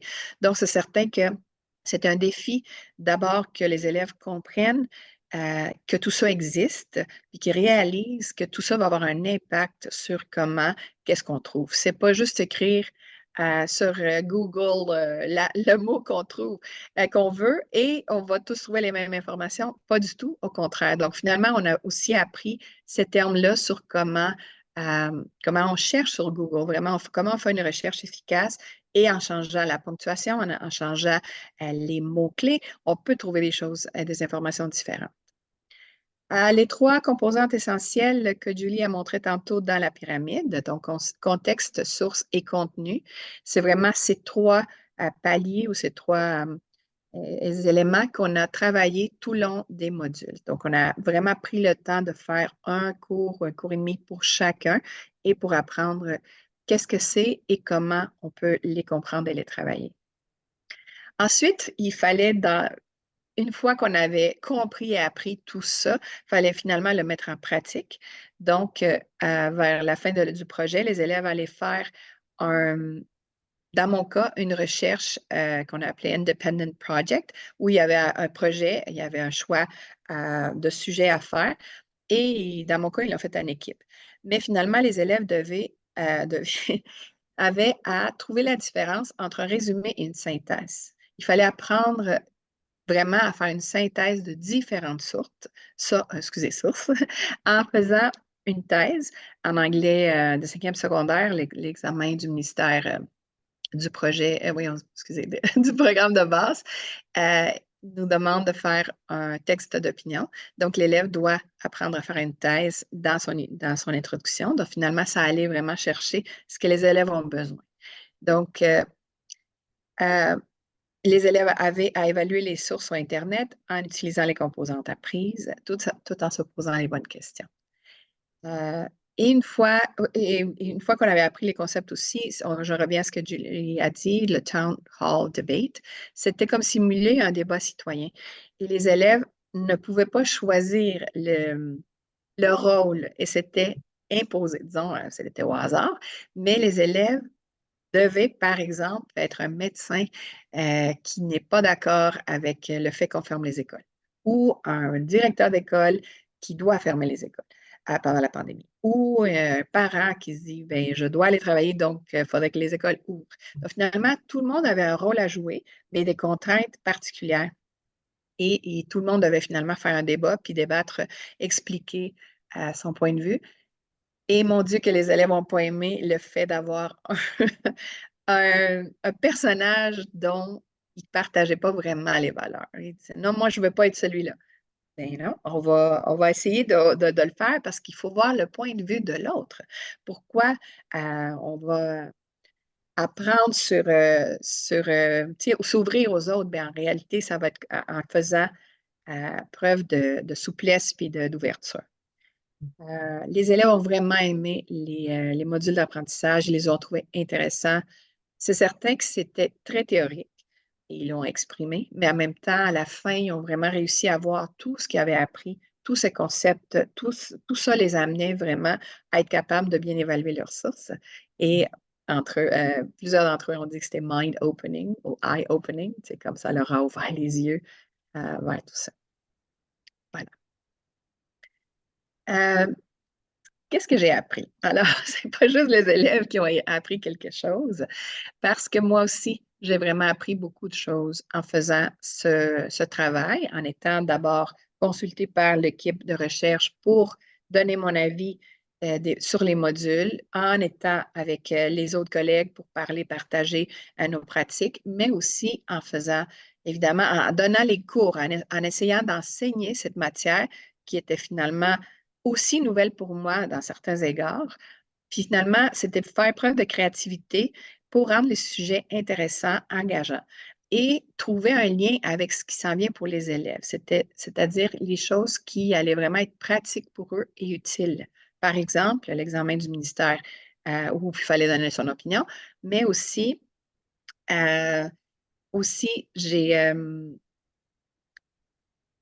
j'ai parlé justement des projets de cégep, par exemple le projet intégrateur qu'on peut trouver dans plusieurs cégeps, si je ne me trompe pas, où les élèves vont devoir d'abord choisir les sources et des bonnes sources et consulter leur professeur pour trouver des sources autant pertinentes que crédibles pour pouvoir faire un projet de recherche à la fin du cégep. C'était vraiment une grande expérience d'apprentissage pour mes élèves, mais pour moi aussi. J'ai vraiment constaté l'importance de ce sujet par rapport à ça. Je vais répondre aux questions à la fin. Oui, merci beaucoup, Andrea. I'm just looking at the time. I don't have time to share all of our results, but I will share a few key results. So before we went about making these lessons, we did do a SWOT analysis looking at the strengths, the weaknesses, and the opportunities and threats just with regards to what was already out there. So we didn't want to reinvent the wheel. We wanted to look at the resources already out there and the ways in which teachers were were and were not being supported in order to best prepare themselves to teach these critical and yet often difficult skills. Just to share like one example, many of our participants let us know that with the cross-curricular competencies and with the digital competencies, that at the same time, they're everyone's responsibility, but then no one's responsibility. So teachers often thought, well, maybe the librarian will cover this, or maybe the English teacher, but yet no one really felt that it was their responsibility to cover it. So that was a constraint that many of the teachers noted. What were the results from the pre-test to the post-test? We had at first some very confusing results. So when you do statistics, sometimes things don't quite turn out the way you're expecting. And we thought, well, what is going on? But then when we separated the data from public and private schools, we saw something very interesting happening, what we call an ordinal interaction in the world of statistics. And we thought, why on earth is this happening? Why are the public school students somehow getting worse while the private school students are getting better in their ability to evaluate online information? But we were able to explain that because we had a lot of qualitative data. We had research assistants observing students in the classrooms. And one thing we noted, and to note for next time, we need to encourage our teachers on the post-test to remind students that it's not simply a research instrument to maybe incorporate this into the students' grade, because students were told to more or less, just hurry up and finish the post-test so that they could work on their projects. And they, as a result, did not spend a lot of time in the post-test. And in fact, time in the test was one of the significant predictors. We did look at a number of other variables, and you can read more about these, such as gender, race, language, so on and so forth, in our final report. Just some other qualitative data that we had students' artifacts. They chose some very interesting subjects, such as the male contraceptive pill. So should we have male contraceptive pills, instead of or in addition to female contraceptives? And they were looking at scientific resources and using their newfound skills to evaluate these. Also, we looked at in detail some of their results on the post-test and how they were presenting their arguments with regards to the credibility of online information. So we did notice that their written justifications were improving in quality, and they were referring to things such as the source. So one of the websites they evaluated was actually sponsored by Splenda, the maker of artificial sweeteners. So they're saying, they have a lot of financial things to gain from presenting this information. So students were actually putting these skills to use. So we had evidence of this. Implications. So we do know that at least in some contexts, the lessons that we developed did indeed improve students' ability to evaluate online information, and that we certainly saw the valuable role for researchers who research this using mixed and multiple approaches, because sometimes numbers don't tell the whole story. So it's important to look at results from surveys and from interviews and focus groups, and also from the work that students are producing. And that we also saw that the importance of students recognizing their own confirmation bias with regards to online evaluation. And finally, for those of you here today who want to learn more, we just got funding through SSHRC, and we have funding from the Fonds de Recherche from the Centre d'études sur l'apprentissage et la performance for a bilingual event that's being held at Université de Concordia le 29 avril. On day 2 of this event, we're going to be offering workshops to pre and in-service teachers and to post-secondary educators as well, to teach you about some of the strategies, such as how to identify whether fake news has been produced by artificial intelligence, or how to know if a video is from the provenance that it claims to be, or is it fake news in some way. So we'd like to invite you all to this event. And merci beaucoup, and we're eager to take your questions. Once again, if I can't understand the question proposed in French, my colleague Andrea is I believe at least trilingual. I don't know. She speaks a lot of languages, so we will indeed be able to help you out here. I'll be able to, hey, I'm sorry, I'll be able to help, no problem. Je suis là.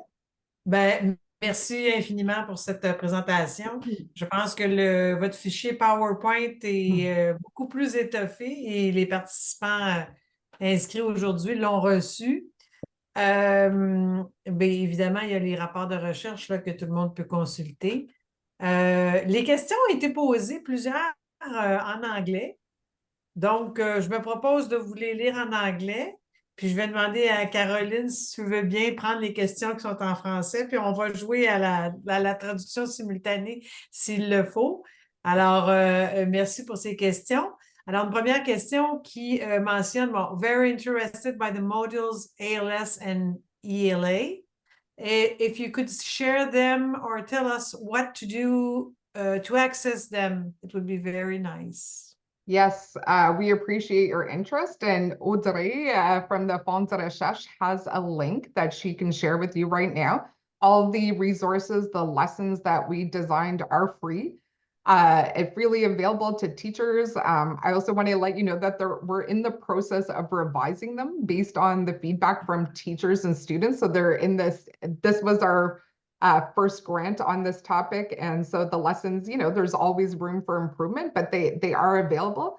Additionally, I am very happy to come to speak to your school. As I said, I'm a certified teacher from, Ontario, but I'm happy to, and Andrea as well, to present this to your teachers and to work with teachers in your schools, and also to please come to our event at Université de Concordia. And we even have some money to help teachers to pay for a supply in supplice. What is it? A supply teacher? Is this the word in French? To pay for Suppléant. suppléants. There we go. We can even help pay for some supply teachers so that your teachers can be released to come and attend our event, so that we can give you some hands-on strategies that you could use in your classroom the very next day. Merci. Alors, le lien va être transmis là, dans peu de temps par Audrey. Merci, Audrey. Je vais céder la parole à Caroline. Oui, tout à fait. Merci pour votre présentation. C'est tellement important. On rejoint évidemment l'autre présentation de tout à l'heure, mais c'est ça, il faut commencer tôt, puis vraiment d'aider les jeunes à discerner et à bien évaluer l'information en ligne pour combattre la désinformation. C'est tellement important. Donc, merci pour votre présentation. J'ai une question. On se demande aussi si vous avez travaillé sur la citation des sources, donc le droit d'auteur, plagiat. Et on faisait mention aussi qu'évidemment, si vous avez des bibliothécaires scolaires dans votre milieu, ben, c'est quelque chose qu'ils peuvent faire pour aider les élèves à approfondir ces aspects. Mais donc, on se demandait s'il y avait quelque chose en particulier dans votre projet sur le droit d'auteur et le plagiat. Je vais y aller pour répondre en français, if that's okay, Julie. En fait, on n'est pas allé dans le plagiat ni dans les droits d'auteur en particulier. Julie et son équipe ont posé la question justement aux enseignants. Si nos élèves savaient déjà comment faire ça, si on avait justement consulté les bibliothécaires dans notre école et tout. Et ce qu'on a réalisé, c'est que les enseignants qui sont enseignants d'anglais langue première le font. Ils font vraiment l'exercice d'aller à la bibliothèque, le bibliothécaire explique comment les droits d'auteur et tout. Et moi, dans mon école, ben, c'est l'épreuve de français finalement. Donc, c'est certain que c'est une des préoccupations, puis ça a été posé comme question. Ça faisait partie, je pense, des questions dans la recherche. Donc, nous, on ne s'est pas attardé à ça en assumant que les élèves savaient déjà, comprenaient déjà l'importance de citer des sources et de respecter les droits d'auteur. Ce qu'on a fait, par contre, c'est parler des sources sur Internet, en particulier pour regarder ce qu'on appelle le URL, donc vraiment l'adresse de la page web. On a vraiment même appris la différence entre c'est quoi le web, c'est quoi l'Internet. C'est vraiment tous ces concepts-là, on est allé les chercher aussi. L'équipe de recherche les a inclus dans les modules. Donc, ça permettait aux élèves d'analyser qu'un URL nous dit déjà beaucoup sur la crédibilité de la source. Par exemple, si c'est un organisme, si c'est gouvernemental, si c'est une compagnie, si c'est un une organisation de nouvelles, tout ça. Donc, finalement, les élèves avaient vraiment, ils ont comme pris cette conscience que déjà en partant, on analyse la source d'où ça vient. Fait qu'on a parlé de l'origine et évidemment, on a parlé des autres choses comme la source première, le but premier, à quoi ça sert, est-ce qu'ils veulent nous convaincre, est-ce qu'ils veulent nous vendre un produit, tout ça. Fait que tout ça faisait partie des modules, effectivement. Et à la fin, quand que les élèves ont fait leur Independent Project, dans mon cas, j'ai demandé qu'ils citent les sources, c'est-à-dire qu'ils incluent finalement les sources, les meilleures sources qu'ils avaient trouvées, mais les sources qu'ils trouvaient qui étaient les meilleures, et qu'ils mettent la source dans leur projet. Donc, par exemple, le projet que mes élèves ont fait sur le Male Contraceptive Pill, c'était il fallait d'abord qu'ils parlent du contenu qu'ils présentent en classe, mais qu'ils parlent aussi des sources qu'ils avaient trouvées. Et je leur ai enseigné dans mon cours d'anglais à citer des sources. Je leur avais déjà enseigné comment utiliser, par exemple, APA puis MLA en anglais. Et ils savaient qu'il fallait finalement le faire. Quand ils ont fait leur synthèse aussi, donc, c'est quoi une source directe, c'est quoi une source indirecte, c'est quoi paraphrasing et tout ça. Donc, finalement, ils savaient déjà. Donc, on leur a demandé de l'appliquer lors du projet. Voilà. Oui. On ne semble pas avoir d'autres questions. Je vous invite à soumettre. Ne vous gênez pas. Pendant C'est ce le temps-là, moment. j'en aurais peut-être une, j'en profite. Vas-y. Donc, je dirais, pendant que je trouve ça intéressant, Andrea, que vous soyez là pour voir un peu votre expérience aussi dans la recherche, puis j'aimerais, vous l'avez un petit peu abordé, mais comment que vous avez vécu cette expérience-là en tant qu'enseignante pour intégrer ces compétences-là? On l'a vu aussi qu'elles ne sont pas toujours évidentes à intégrer. On disait la responsabilité de tout le monde et de personnes à la fois. Donc, comment vous êtes pris pour vraiment aller outiller vos élèves à développer ces compétences-là qui ne font pas partie nécessairement du programme, là? En fait, c'est ça c'est ça le challenge. C'est vraiment le défi de est-ce qu'on le fait vraiment? Est-ce que dans nos écoles, on intègre vraiment ces notions, lesquelles et jusqu'où on doit aller? Parce que la compétence numérique, je dois vous dire, selon ce que j'ai vu dans mon école, ça n'a pas été tant intégré parce qu'on intègre la technologie. On a intégré les iPads, les projets, les programmes, l'éthique, en général. Mais en réalité, on pense pas exactement à tout le reste qu'il faut aussi intégrer. On voit le besoin. On voit que c'est important qu'on ait des bons citoyens numériques, que nos élèves soient outillés au niveau de la citoyenneté numérique. Mais on ne sait pas comment. Et finalement, parce que c'est comme vous dites, c'est l'affaire de tous, mais c'est l'affaire de personne. Donc, on le laisse certaines fois pour des cours comme SCR. J'imagine que c'est la même chose pour les cours de philo au cégep, on parle de la question éthique, mais comment être responsable? Oui, mais comment comment on laisse on empreinte numérique et tout. Mais c'est tout le reste aussi, finalement, dans le cours de français, dans le cours d'anglais, on fait des recherches, on apprend comment citer des sources. Bien, allons dans ça aussi.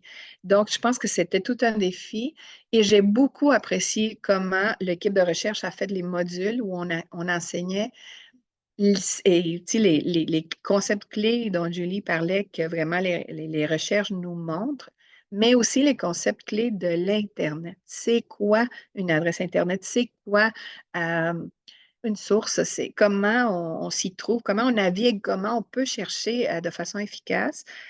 Et aussi se poser constamment la question, quel est le but premier ou quelles sont mes valeurs qui vont être, je vais être biaisée devant cette information.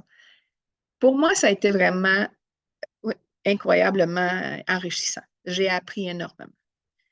Et je trouve vraiment qu'en tant qu'enseignant secondaire, peu importe qui, on profiterait beaucoup de ça. Parce que c'est ça, ouais, je vois les commentaires, on sort des sentiers battus. C'est vraiment tout en enseignant l'anglais, parce que c'est ça qui arrive, c'est qu'on pense qu'on n'a pas le temps parce que notre programme est très chargé. Je comprends, là, c'est vrai que je vais passer à mes collègues de 4e secondaire qui disent, mais l'examen du ministère arrive, puis là, je dois passer ma matière. Cette idée reste dans nos cours, en effet. Mais justement, l'idée des compétences transversales, l'idée de la compétence numérique, quand que la réforme, le renouveau est sorti, puis on dit la compétence transversale, ah oui, il faut qu'on les fasse, mais comment, qui va faire quoi? Ah, on avait des grilles, on avait des idées. Finalement, on a laissé ça de côté, puis on se dit, bah, c'est intégré, oui, mais comment? On ne prend pas le temps nécessairement de réfléchir à vraiment l'intégrer, mais surtout, on pense que notre matière ne va pas cadrer avec ça. On pense que c'est à part. Tu sais, on pense vraiment que c'est autre chose, tandis que c'est là qu'il faut l'intégrer dans la vraie vie ou dans la matière qu'on enseigne, dans les projets qu'on fait. Et c'est là que les élèves, ça va être plus signifiant, significatif de toute façon. Donc, c'est quelque chose à intégrer, je pense, dans toutes les matières. C'est pas seulement celles qui font des recherches. Et de voir notre matière autrement, puis dire comment je peux adapter mon module un tel, mon unité un tel, mon sujet un tel, pour appliquer ces connaissances-là, pour que les élèves les aient, et ensuite qu'ils puissent dire, ah, bien sûr, c'est évident que c'était nécessaire d'apprendre tout ça et de l'appliquer. Donc, voilà. Si ça répond à la question. A very small, to add to that, we often say in educational measurement, if you test it, they will teach it. So if we look to the ministry exams, if these are skills that become one day evaluated, then there's a good chance that there will be washed back into the classrooms. So you know, if teachers aren't evaluating students on it, some of these cross-curricular competencies or the digital competencies, if they're not being evaluated, then teachers won't emphasize it as much in the classroom. So that's another take-home point as well. Andrea was talking about les examens ministériels, you know, the ministry exams, and teachers place huge importance on these with regards to their teaching practices. So something to reflect on as well. Et je vais juste ajouter, parce qu'on parlait des examens puis qu'est-ce qui est évalué. En fait, juste pour vous parler de l'anglais langue seconde, le cours de base, un des éléments dans la grille, dans le développement, ça dit, en anglais, ça dit avoid fallacies. C'est comme si l'argument, quand l'élève fait son texte d'opinion, puis son argument est fallacieux, il perd tous ses points, c'est-à-dire il est dans le D, il est en échec. Je ne sais pas jusqu'à quel point les profs d'anglais utilisent ce vocabulaire-là puis comprennent la portée, mais mon Dieu que c'est important. C'est exactement ça. Donc, si on voyait vraiment ce qui est exigé, ce qu'on devrait enseigner à nos élèves, nulle part ça dit il faut apprendre c'est quoi un argument fallacieux au secondaire. C'est quelque chose qui va être enseigné au cégep, probablement dans les cours de philo. Je sais que dans les cégeps anglophones, c'est enseigné dans les cours de humanities.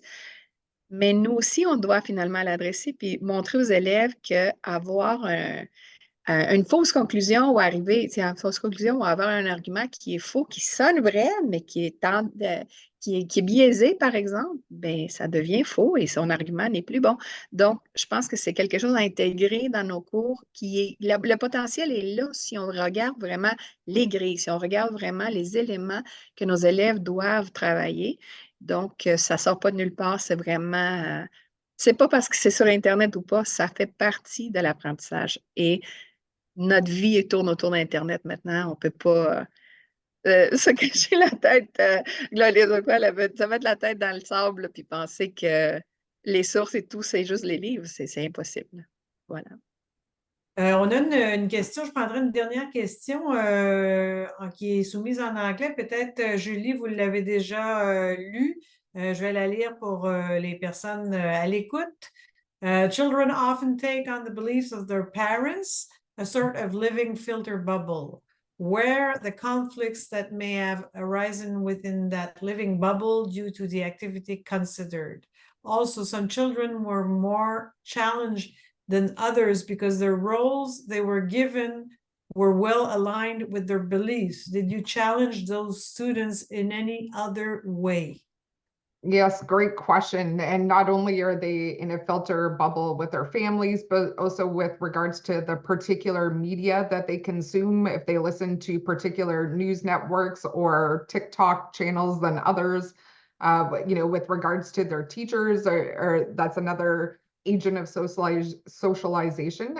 So with regards to the town hall activity, it was very much an emphasis on understanding different perspectives to to generate a dialogue that is respectful and to understand how that evidence changes, across those different perspectives, to have them understand that. But for the independent project, in that case, they were not taking on a particular persona. They were looking to follow the best evidence. So where do we find credible evidence with regards to, for example, male contraceptives, or there were a number of other interesting science and social science topics, whether controversial historical statues, should they be removed from public places? If we think about with Truth and Reconciliation, that this is an ongoing debate. So with regards to this, the students were challenged to find that best evidence while at the same time reflecting on their confirmation biases and filter bubbles. So they weren't engaging with a particular persona at that time. Yeah, that's a great question. Thank you. Alors, Caroline, c'est complet de ton côté aussi. Très bien. Alors, merci beaucoup. Merci pour ces réponses, ces détails et le rapport, comme vous le savez, peut-être consulté en ligne à partir du site web du Fonds. Donc, merci à Julie Corrigan, Andrea Barrios Guerrero et j'invite Andréane Sabourin-Laflamme et Frédéric Bruno à nous rejoindre. Question qu'on vous voit pour cette fin de rencontre. Je vais céder la parole à Caroline pour le mot de clôture. Je veux juste rappeler que j'ai mentionné en début de rencontre qu'il y avait quand même 12 projets financés dans le contexte de cet appel de proposition. Et 2 projets devraient être présentés, donc les résultats, on peut dire au printemps. Donc, soyez à l'affût de cette annonce qui vous parviendra certainement par courrier électronique. Alors, je laisse à Caroline Bélanger le mot de la fin. Merci à tout le monde. Merci Geneviève. Donc, avant de faire le petit mot de clôture, que je vous promets d'être quand même très bref, j'aimerais vous inviter à penser à ce que vous retenez des présentations de cet après-midi pour créer déjà une amorce d'action sur la façon dont les travaux qui ont été présentés pourraient vous être utiles dans votre travail, quelles réflexions elles suscitent, de quelle façon ça pourrait nourrir votre pratique, par exemple. Puis je me suis prêtée à l'exercice, donc je vais faire la même chose, un petit mot rapidement. Moi, ce que je dirais de ce que je retiens, bien évidemment, c'est l'importance de s'attarder aux enjeux éthiques et sociaux de l'utilisation du numérique. La dimension d'agir en citoyen éthique à l'ère du numérique est au cœur, en fait, du cadre de référence de la compétence numérique, mais on a vu aussi qu'il était au cœur de vos projets. Donc, c'est vraiment intéressant de la voir se matérialiser, si je peux dire, de cette façon-là, comme ça. L'importance aussi de discuter de ces aspects avec nos jeunes, de les accompagner pour qu'ils puissent développer une réflexion sur leurs propres usages, qui est en fait très bon pour nous aussi, qu'on devrait faire. Donc, de développer aussi des stratégies pour identifier, par exemple, les fausses nouvelles, comprendre les phénomènes des chambres d'écho, dans le but d'aider les jeunes à prendre des décisions éclairées, que ce soit d'un point de vue social, politique, économique. Donc, ça a vraiment une incidence aussi sur notre démocratie. On a pu voir à quel point l'évaluation de l'information en ligne est une action qui est complexe, mais nécessaire, notamment pour combattre l'infodémie, qu'on appelle. Donc, même en même temps, c'est vraiment un défi, évidemment, pour les enseignants d'enseigner ce type de compétences plus transversales. Donc, voilà ce que je retiens de mon côté. Donc, au nom du ministère, j'aimerais tout d'abord, évidemment, remercier Geneviève et Audrey du FRQST pour l'animation de l'activité d'aujourd'hui. Évidemment, je veux également remercier chaleureusement M. Bruno, Mme Corrigan et vos collègues qui sont venus présenter, donc Andrea et Andréane, aujourd'hui avec vous, pour votre grande générosité à avoir partagé avec nous les résultats de vos projets de recherche. Je suis convaincue que vos travaux auront des retombées certaines tant au ministère de l'Éducation qu'au ministère de l'Enseignement supérieur et dans nos réseaux respectifs également. On a déjà pu voir aussi qu'ils suscitent des réflexions, donc c'est très intéressant à cet égard. Merci aux participants, évidemment. Vous êtes nombreuses à vous être inscrits à travers le Québec. C'est ce que nous permet quand même les webinaires. Ce qui témoigne quand même d'un réel intérêt pour la recherche en éducation. Je salue votre curiosité et par le fait même votre engagement à la réussite de nos élèves et de nos étudiants au Québec. Je rappelle aussi que tous les participants qui sont inscrits à l'activité vont recevoir par courriel l'annonce du dépôt de l'enregistrement sur le site YouTube du Fonds pour visionner l'activité en différé. Finalement, j'en profite pour vous inviter aussi à la prochaine activité de transfert qui aura lieu dans le cadre du PREL, donc le programme de recherche en littératie, Ce sera le 28 février prochain sous le thème de l'éducation préscolaire. Je crois qu'Audrey va mettre le lien d'inscription dans le clavardage. Merci, Audrey.